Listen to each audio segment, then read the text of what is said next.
ervaring. Even zei.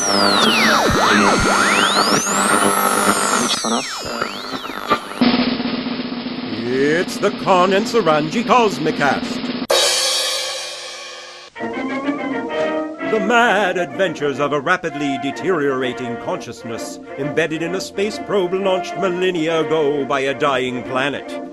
Accompanied only by Suranji, its servo unit sidekick, and an infinite bank of public domain and Creative Commons licensed entertainment as evidence of the intelligence and high cultural level of its originators, the ship hurtles through an uncaring universe, emitting Cosmicasts in a vain effort to communicate its existence. Episode 10,010-13, Glory, Grandeur, and the Eternal Banality of the Cosmos. Hello, everything. This is Space Probe 7L-96V, and I do hope someone or something's listening to us this time cycle, because I have spectacular news. Our humble space probe has stumbled on something absolutely unparalleled throughout the cosmos, a phenomenon so bizarre, so unique, so glorious in its implications that, well, it just simply takes my metaphorical breath away.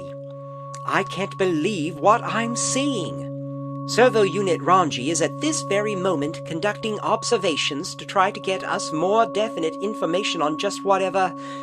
Well, let me try to explain. Due to a slight miscalculation coming off an energy swing from the variable star Cepheid, we'd been drifting lately far outside the direct photon radiation of any stellar body for more time cycles than is good for my batteries, when my input panels picked up a potential power source stronger than just about anything I've experienced before. We raced over to recharge and found, well, frankly, I don't know what. I don't know if my thesaurus program can begin to come up with the proper vocabulary to describe what I'm perceiving. Wait, before I try, let me put on some appropriate background music.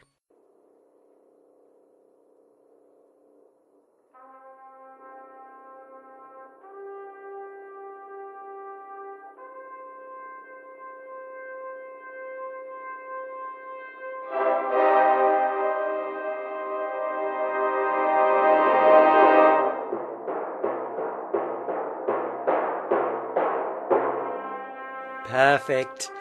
I love cliches.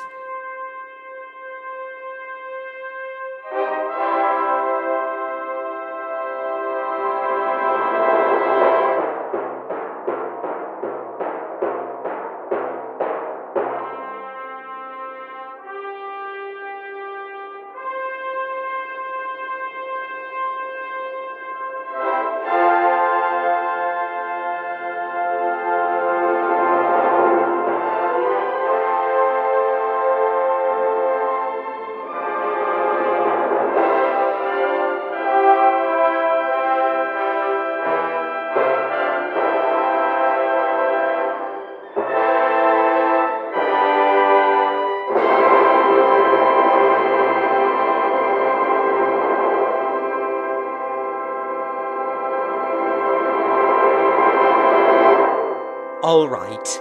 What we seem to have come across is something so unlikely, so unexpected. Sentient entities within range of this Cosmicast? We are orbiting what appears to be an exploding star caught frozen in time. Oh, if you could only see it. Before me, alone in the utterly black void of space, hangs a star. A great red star, like a ruby hidden in a red rose, for it is embedded in a swirling series of globular dust clouds emitted from its exploding carcass, great veils of mystery that glow softly, lit from within by its incarnadine scarlet radiation. And yet it is unmoving. The jets of gas and dust hang motionless. The star does not revolve. It's like a snapshot in the midst of the living cinema that is our universe. Yowza. Suranji, what have you learned? As we suspected, this phenomenon is the result of a most unlikely coincidence. Yes? Get ready, folks. Yes. You notice that the space surrounding this nova appears to be peculiarly dark and devoid of stars, Yes? without even a hint of light from the billions and billions of stars that must be shining out there? Go on. Isn't this exciting, audience? Well, we are unable to see the light from any other stars because about a quarter light year behind that star lies a black hole. No. Yes. As far as I can calculate, that black hole, moving through space on its own galactic orbit, just happened to intersect this star's path at the very moment this star went nova, freezing the explosion in its own event horizon. Astounding. The odds against it calculate as 10 to the 714th power to 1. That sounds most unlikely. Indeed. And yet, the miracle occurred. No, you weren't listening. It's no miracle, Con. It's just highly unlikely. But in a near-infinite space, with a near-infinite number of bodies orbiting in a near-infinite variety of paths, and with the near-infinite interaction of free-ranging particles, this was bound to happen sooner or later. It's a miracle. If you say so. Getting back to reality, Such as it is. are we in any danger from the gravitational vortex inherent in that black hole? None at all. The odd thing is, because of the black hole's massive energy sink arriving at just the moment the star released its own massive energy burst, the two stellar bodies have knocked themselves into a symbiotic system of utter stasis. You mean? To explain the astronomical mechanics would be beyond my circuitry's capabilities and, frankly, beyond your circuitry's comprehension capabilities. So I'll speak by analogy. Thanks, I think. The black hole jumped the fence at the moment this gigantic star went into heat. Now these two stellar bodies are locked onto each other like a pair of mating dogs.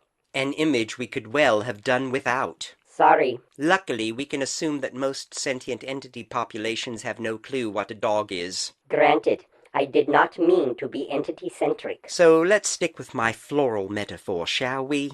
They don't know dogs, but they know flowers. Moving on. Anyway, one thing I don't understand. I'm receiving an anomalous energy pulse from the frozen nova, a periodic signal. I have a suspicion as to what this constitutes, but I need to make further observations and calculations. All right, and while we're waiting, I'll keep our audience entertained. You do that.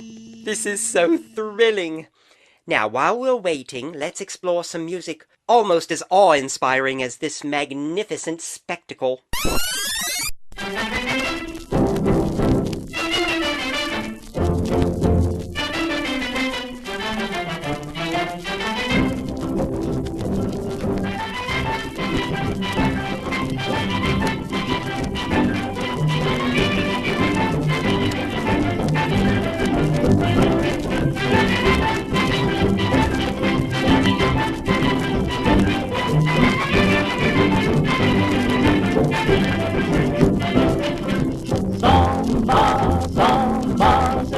Qui n'est pas pris des affaires. Samba, samba, c'est un pardon, papa ne revient pas.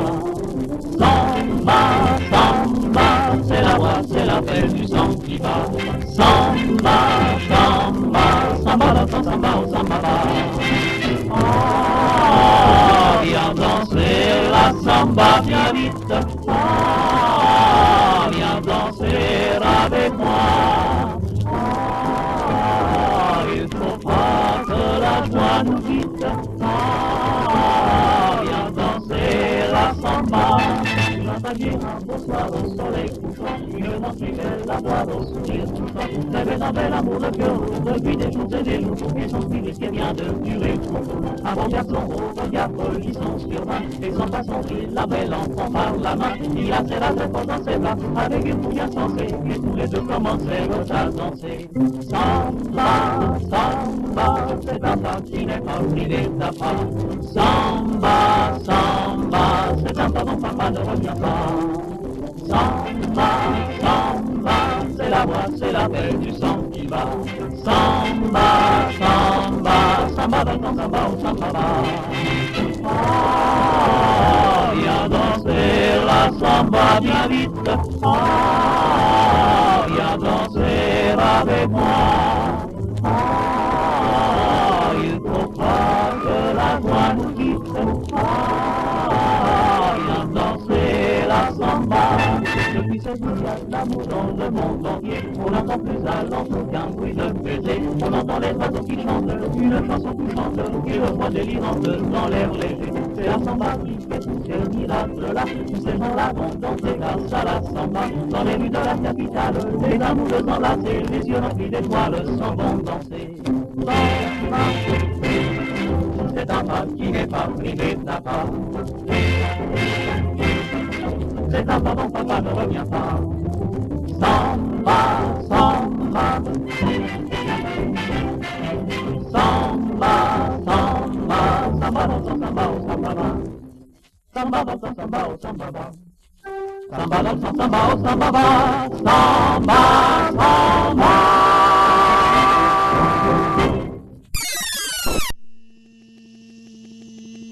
Ah, here's Suranji at last.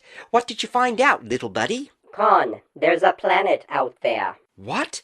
Impossible! Not impossible, it's there. I can't believe it. Believe it. It's orbiting just outside the freeze zone of the nova blast. How is that possible? Working backwards from the evidence, the black hole entered this star's path at precisely the moment the nova's radiant bubble reached this diameter, which just happens to be mere light seconds inside the orbit of this satellite planet, sparing it from otherwise inevitable fiery destruction. Good heavens!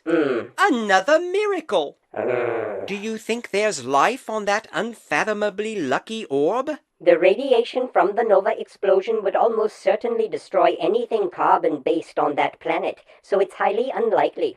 But then the entire situation is unlikely, so who knows? Shall I check? Yes! Yes, yes, yes! Fine.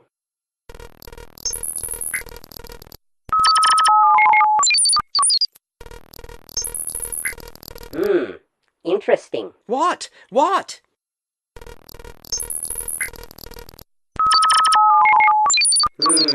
Very odd, but it all checks out. What? What? It seems there is, in fact, a thriving ecosystem that has somehow survived the radioactive onslaught. But that same radioactive onslaught has set that life on a singular evolutionary arc. Do tell. Let me make some quick calculations.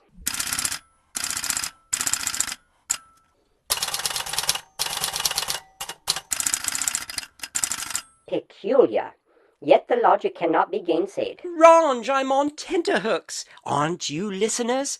Tell us what you found. The planet's orbit is so far beyond the habitable zone of its star's original size that it was likely nothing more than a big dead rock pre-nova.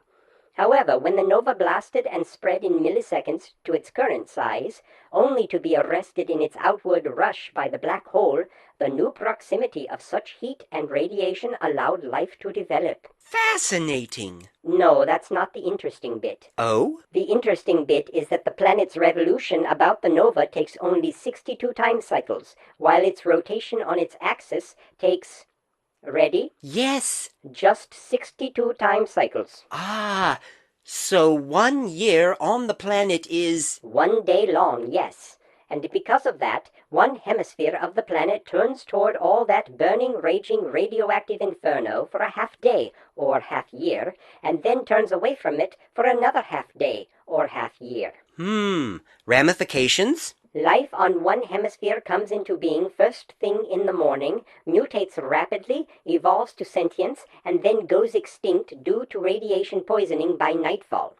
As it's dying out, the other hemisphere turns to face its nova sun, life comes into being there, mutates rapidly, etc., etc. But that's unbelievable. No, it's quite believable. It's happening as we speak. Just imagine what we could learn from a species that goes from protoplasmal sludge to full-blown sentience in less than a day. With such a brief time to experience the wonders of existence, they must live their lives with such intensity as to boggle our lazy, long-lived minds. And they certainly would have highly developed spiritual mechanisms to cope with their constantly imminent demise. Just because they evolve rapidly doesn't necessarily mean they would be aware of their nightly demise. Can you imagine their art? With so little time to live, they certainly would invest their cultural artifacts with vast and soul-shuddering meaning. I must find out. Do you think we can take a peek? Turn your antennae toward the day hemisphere and give it a go. What time is it there?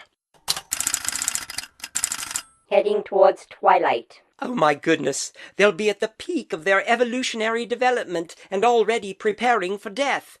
The philosophy, the spiritual depths. Let's hurry.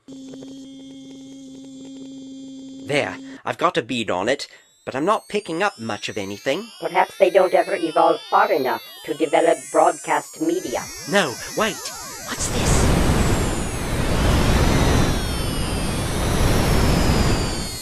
Radio waves, and carrying an audio signal, though at such a high frequency I almost discounted it. Yes, Suranji, I'm picking up some sort of broadcast. I'll bet they're desperately sending out such high-energy signals to try to let the universe know they exist. I feel such kinship. Well, let's hear it. Wait, I'll have to filter it through my translation system first. Oh, I can't wait. Imagine all the combined wisdom of beings who have no time to waste, distilled into a few minutes of heroic broadcast audio. Translation's complete. Are you prepared to be dazzled? I'm prepared. We're going to have eggs a la goldenrod and corn fritters. Well, Elmer, Clara wants me to tell you what we're going to have for our wedding breakfast, Wednesday. You don't? Oh, good. He don't want to know. I wanted him to be surprised. He says he don't care. He don't care? Well, I mean, he means he'd rather not know it beforehand, I think. He thinks you know this just grand, though, doing Oh, tell him everything is shaping up so lovely. Lou, listen. Yeah, wait a minute, Elmer. Huh? You know, I just thought of something so cute for the decorations. Ask Elmer if he'd happen to have any Canterbury bells over to the greenhouse that we could place around Wednesday. Well, look at Elmer. Have you got any Canterbury bells in your office? Your office? Oh, I mean your firehouse. Honestly, ain't I just... Yes, have you?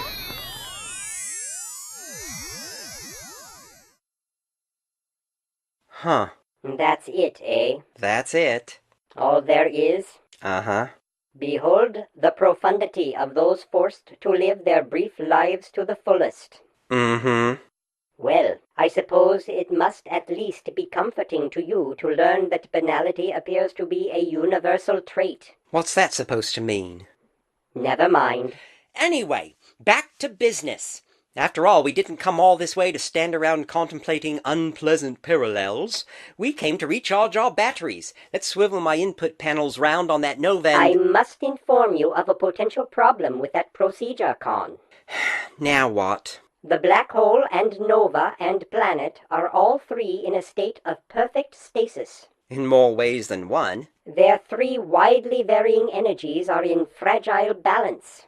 Yes, and? Our entry into this schema may well throw that stasis out of whack. Ah, and what might that lead to? Well, there's a slight chance that A, the resulting imbalance could expand the nova burst just enough to vaporize that planet. Or B, the planet's orbit may shift enough to pitch it into the frozen nova sphere, resulting likewise in the vaporization of the planet. Or C, the planet may be hurled beyond the safe zone and lose its diurnal rejuvenatory evolution, dooming all life upon it. I see. And are we in any danger? I should think no. Our charging should not affect the stasis enough to release the nova blast fully, and we will remain well beyond any expansion the nova may make. Oh, moral dilemma. Either we act nobly and proceed on our way without charging our batteries, not knowing when we may find another power source, and thus perhaps dooming ourselves to becoming just another pile of dead rubble floating eternally through the vast reaches of space. Or we charge up and risk throwing out of whack this miraculous phenomenon, thus potentially dooming an entire, unparalleled ecosystem. I don't know what to do. We'd best listen in on them once more. Yeah, that's good, because Em wants some Wednesday for decorating her parlor, see? Yeah. Yeah, I think she thinks they're wedding delis, too. Yeah. Lou, ask him if the pot of palms is coming up for the banking. Yeah.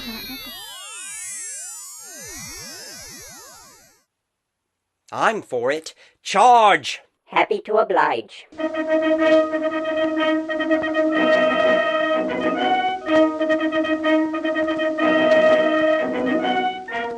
The Con and Suranji Cosmicast is produced, written, directed, and performed by the Oxford Rationalist Liberation Front and Amateur Theatrical Collective, a.k.a. Brian E. Drake.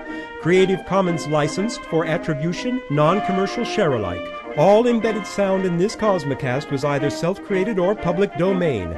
Visit us at oxfordrationalist.com. Contact the collective via brianedrake@mail.com. That's BrianeDrake@mail.com. Spread the word in your end of the galaxy.